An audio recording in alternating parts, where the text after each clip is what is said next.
Well, third lecture carbon से compound में, third lecture में हम बहुत कुछ समझेंगे और थोड़ा कुछ ऐसे मिस्टीरियस चीज़ें हैं जिसको रिवील करने जा रहे हैं। चलो वन बाय वन, सबसे पहले एलोट्रॉपी को लिखते हैं, उसके बाद समझेंगे है क्या एक्चुअल में। ठीक है, सभी को समझ में आ जाएगा क्या है, और थोड़ा इंटरेक्टिव वे में समझेंगे तो समझ में आ जाएगा।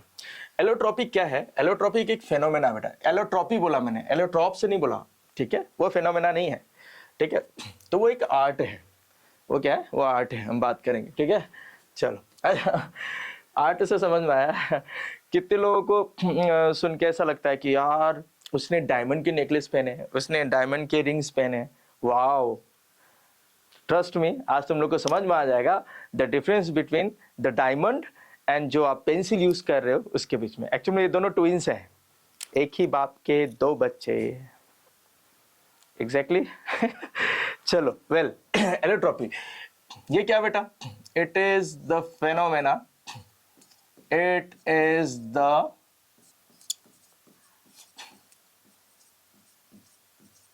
Phenomena of existence. ये समझ के लो, बहुत इंपॉर्टेंट है। ठीक है, it is the phenomena of existence of allotropes. ठीक है, ठीक है, एलोट्रॉप्स, एलोट्रॉपिक फॉर्म्स। ठीक है, थोड़ा आप इसको और एम्फसाइज कर लो। एलोट्रॉपिक फॉर्म हर एक किसी के लिए, allotropic form of element. Clear? क्या है बेटा? It is the phenomena of existing. सभी को समझ में आ रहा है? सभी को क्लियर है? ठीक है, क्या है बेटा? It is the phenomena. सबसे पहली बात यह है, हम एलोट्रॉपी को डिफाइन कर रहे हैं, एलोट्रॉप्स को डिफाइन नहीं कर रहे हैं। तो एलोट्रॉपी एक फेनोमेना बेटा, किसी चीज को एग्जिस्ट करवाने के लिए। तो समझो, सो इट इज द है ना, it is the phenomena of existence of allotropic form of element. अब वो एलिमेंट कुछ भी हो सकता है। हाँ, ये बात और है कि सर हम तो कार्बन से कंपाउंड पढ़ रहे हैं, ऑफ कोर्स। तो बट ये कहना बिल्कुल गलत होगा कि सिर्फ कार्बन के ही एलोट्रॉप्स होते हैं। हम थोड़ा एग्जांपल देंगे। ठीक है, is called allotropy. So again I repeat, allotropy एक फेनोमेना है। ठीक है, अब यहां पे दो बातें समझ में आएंगी। सर आप क्या बोल रहे थे? कहने का मतलब है दूसरे एकदम फंडामेंटल समझो भाई, एकदम तोड़ के समझो। समझ ऐसा नहीं है, मैं अभी आपको समझाता हूं, थोड़ा अच्छे से समझो। एक जनरल एग्जांपल लेते हैं।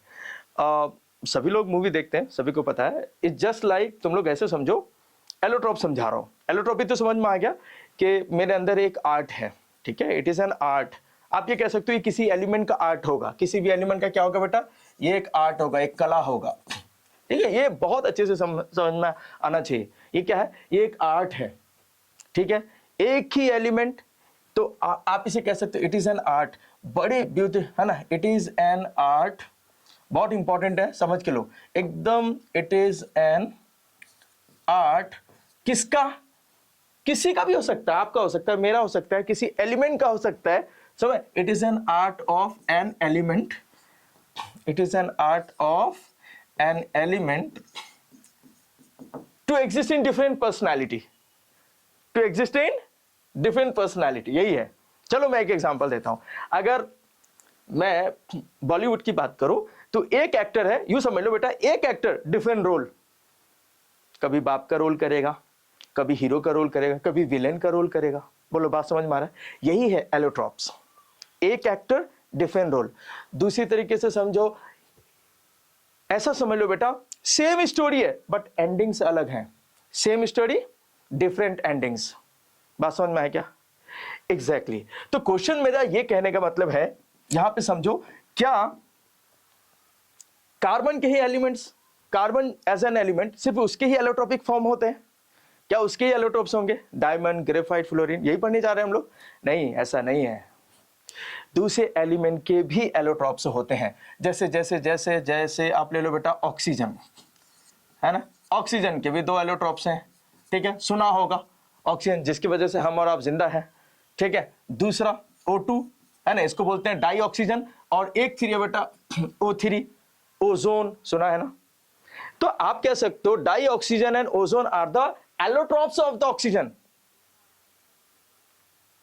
एक आपको अल्ट्रावायलेट रे से, है ना, अल्ट्रावायलेट रे यूवी रेडिएशन से प्रोटेक्ट कर रहा है, और दूसरा प्रोटेक्ट करते हुए, है ना, आपको जीने का एक मीडियम दे रहा है, एक प्राइम रोल कर रहा है, ठीक है। दूसरा ऑक्सीजन के बाद कैसा लोगे बेटा, और जनरल एग्जांपल देता हूं, फास्फोरस। फास्फोरस में भी अलग अलग है, रेड फास्फोरस होता है, बहुत इंपॉर्टेंट समझो, सभी को समझ में आ रहा है बेटा, सभी को क्लियर है, क्लियर। रेड फास्फोरस होता है, और सर व्हाइट फास्फोरस होता है, और ब्लैक फास्फोरस होता है। बोलो बात समझ में क्या, रेड फास्फोरस, व्हाइट फास्फोरस और ब्लैक फास्फोरस, सभी के अलग अलग रोल है, एक ही एक्टर है, डिफरेंट रोल है। रेड फास्फोरस, इसमें से आप डिफरेंट कैरेक्टरिस्टिक्स से समझो। जो व्हाइट वाला है बहुत ज्यादा रिएक्टिव है, हाईली रिएक्टिव है, बहुत ही ज्यादा रिएक्टिव है, जबकि रेड वाला जो है स्टेबल है, बहुत अच्छा, रेड वाला जो बेटा स्टेबल है। और ब्लैक फास्फोरस जल्दी बता दो, इलेक्ट्रिकल कंडक्टिविटी में हेल्प करता है, तो है ना डिफरेंट पर्सनालिटी, इलेक्ट्रिकल कंडक्शन में हेल्प करता है। तो जिस तरह से ऑक्सीजन के एलोट्रॉप्स होते हैं, फास्फोरस के एलोट्रॉप्स होते हैं, इसी तरह कार्बन के भी एलोट्रॉप्स हैं। चूंकि ये चैप्टर कार्बन से कंपाउंड है, तो हम कार्बन डेडिकेटेड पढ़ते हैं कि कार्बन के एलोट्रॉप्स पढ़ना है। बात समझ में आए, एलोट्रॉप्स क्या है, सिंपल क्या बेटा, एक एक्टर डिफरेंट रोल, बस एक एक्टर डिफरेंट रोल। कभी कभी आप ही देखो, मेरे को मोस्ट ऑफ टाइम आप मुझे टीचर कंसीडर करते हो, करना भी चाहिए, ठीक है। कभी आपको मेरी बातों में बहुत ज्यादा ऐसा लगता है, इंस्पिरेशनल लगता है, तो आप बोलते हैं नहीं भाई एक मोटिवेटर भी है। बात समझ में, कभी कभी आपको लगेगा अगर हम आपकी बात सुन रहे हैं, अगर हम आपके प्रॉब्लम्स तक आ रहे हैं उस तरह से, तो एक हम पिता भी हो जाते हैं। बात समझ में क्या, एक पर्सनालिटी, ठीक है, same but different role in your life, different role in your life, this is what, मैं ही डिफरेंट रोल। बात समझ में आया क्या, समझो इस चीज को, यही चीज है एलोट्रॉप्स। बहुत समझ में आया क्या बेटा, क्लियर है, सभी को क्लियर है, सभी को क्लियर है बेटा, एकदम टेंशन नहीं लेना है, क्लियर। तो चलो डिकोड करते हैं, है ना, ये जो सीक्रेट है इसको डिकोड करते हैं, क्या है ये, ठीक है। तो चलो अब यहां से सर हम एग्जामिनेशन में डेफिनेशन क्या लिखेंगे, बना लेते हैं, क्या बना लेते हैं बेटा, बना लेते हैं। चलो सबसे पहले क्या हो जाएगा, इट इज द, समझ के लेना बहुत इंपॉर्टेंट है, it is the different forms of an element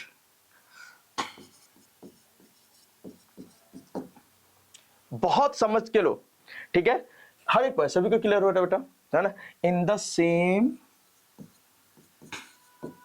chemical composition, या ठीक है, it is the different forms of an element, ठीक है, ऑफ एन एलिमेंट, एक ही एलिमेंट का अलग अलग, है ना, it is the different forms of an element, ठीक है, इन द आगे बोलता हूं, समझ के लेना बेटा, क्या लिख रहा हूं बहुत important, in the same physical state showing different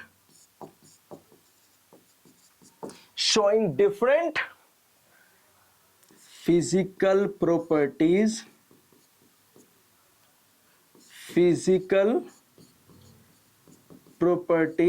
but almost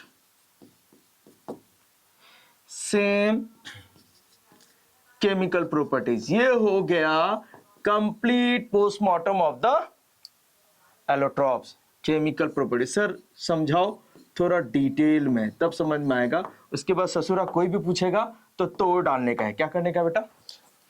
तो ये हमने किसको डिफाइन किया बेटा, एलोट्रॉप। अब ये एक एक चीज आपको डिफाइन करता हूं, ठीक है, टेंशन नहीं लेने का बेटा, ठीक है, समझा रहा हूं। वेल तो ये हमने एलोट्रॉप्स को डिफाइन किया, एलोट्रॉप्स को डिफाइन किया। तो चलो वन बाय वन करके समझते हैं, ठीक है। सबसे पहले समझो क्या लिखा बेटा, है ना, it is the different forms of an element. एक ही एलिमेंट के अलग अलग फॉर्म, जैसे कार्बन के ही डायमंड, कार्बन का ही ग्रेफाइट, कार्बन के ही फुलेरिन, कार्बन के ही ग्राफीन, कार्बन का ही कोल, कार्बन का ही चारकोल, कार्बन का ही कोक, कार्बन ब्लैक। बात समझ में आए? कार्बन के ही है डिफरेंट फॉर्म। यहां तक क्लियर है? ठीक है। In the same physical state, बेटा सॉलिड लिक्विड गैस पढ़ते हैं। यहां पे जो हम लोग कार्बन के जो पढ़ रहे हैं, यहां पे जो हम कार्बन के जो पढ़ रहे तो फिजिकल स्टेट सॉलिड, तो यहां पे सभी सॉलिड स्टेट में, सभी किसमें बेटा? सॉलिड स्टेट में, सभी सॉलिड स्टेट में। ठीक है, ठीक है। Showing different physical properties. Diamond को देखो बहुत हार्ड है, the natural hardest substances on the earth, natural hardest. जबकि ग्रेफाइट को देखो इतना ज्यादा मतलब सॉफ्ट है कि आप उसको स्लाइस कर सकते हो, तो हो गया ना अलग अलग प्रॉपर्टी। डायमंड का melting point, boiling point temperature 4000 degree Celsius पे आता है। इतना हार्ड है कि उसकी कटिंग टूल बनाए जाते हैं मोस्टली। क्या बनाए जाते हैं? Cutting tool.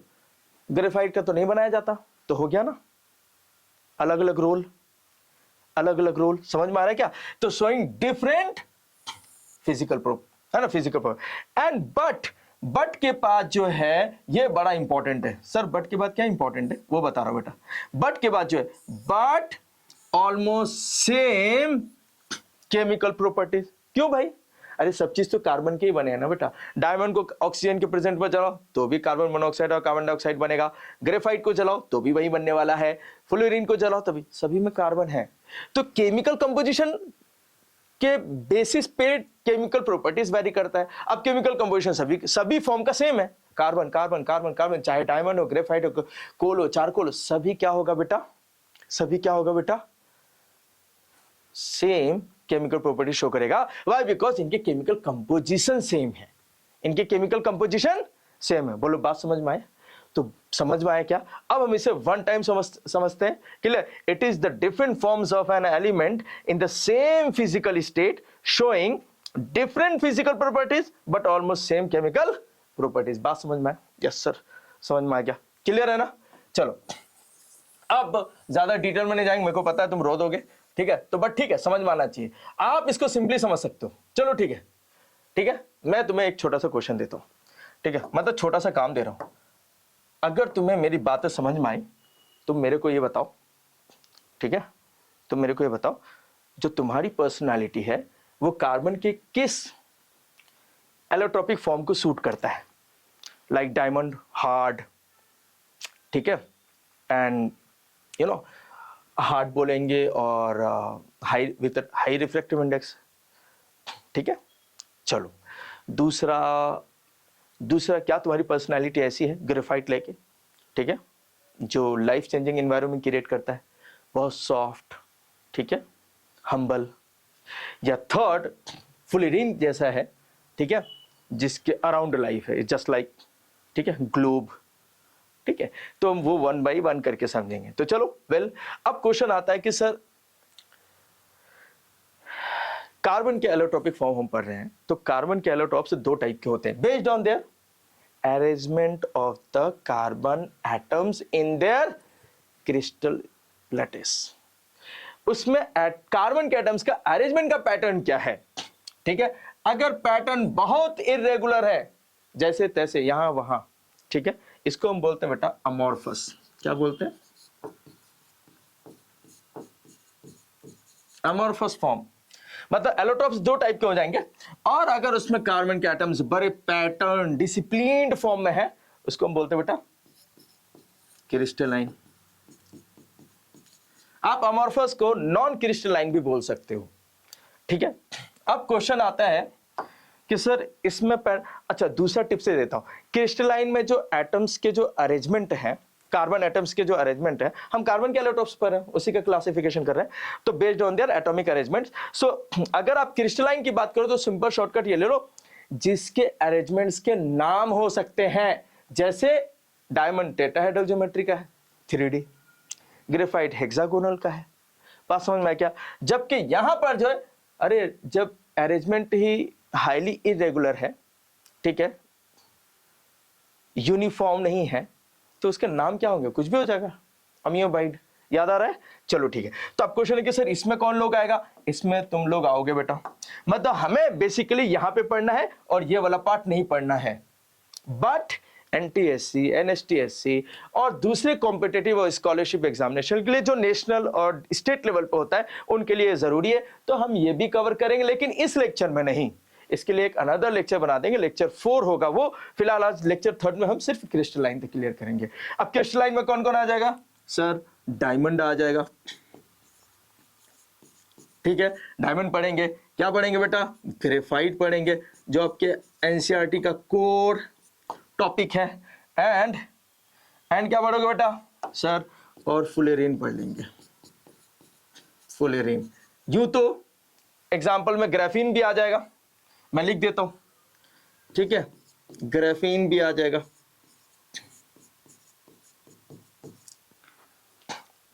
आज मैंने लेक्चर के शुरू में नहीं बोला कि भाई पेन और पेपर लेके बैठो, बट इसका ये मतलब नहीं है ना कि मेरे बोलने का इंतजार करोगे।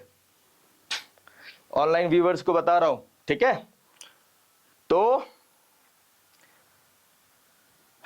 मेरे लेक्चर के रूल में आप क्या है बेटा? बोलोगे सर कौन सा आप देखने आ रहे हो? देखने नहीं आ रहा हूं बेटा, बट याद रखो, आप अगर मुझसे पढ़ रहे हो या किसी से भी पढ़ रहे हो, अगर आपके पास प्रॉपर नोट से नहीं बनने तो इट्स कंप्लीटली टाइम पास और time waste, you might say. Why? Because human mental ability है एक सर्टेन, आप किसी चीज को कितनी देर तक रख सकते हो, जब तक आप उसको रिवाइज नहीं करोगे। रिवाइज आप बार बार वीडियो वॉच करते तो करोगे नहीं, तो वीडियो वॉच करते करते आप एकदम प्रॉपर नोट्स बना लीजिए। तो नोट्स को वॉच करना क्विक और मोर इफेक्टिव है, क्योंकि वो आपके हाथ के नीचे से एक बार जाएगा, आप उसको लिख चुके होंगे। क्लियर? अमोर्फस, अमोर्फस में क्या आ जाएगा सर? इसमें आ जाएगा बेटा कोल आ जाएगा, इसी का फॉर्म कोक आ जाएगा, और क्या आ जाएगा बेटा?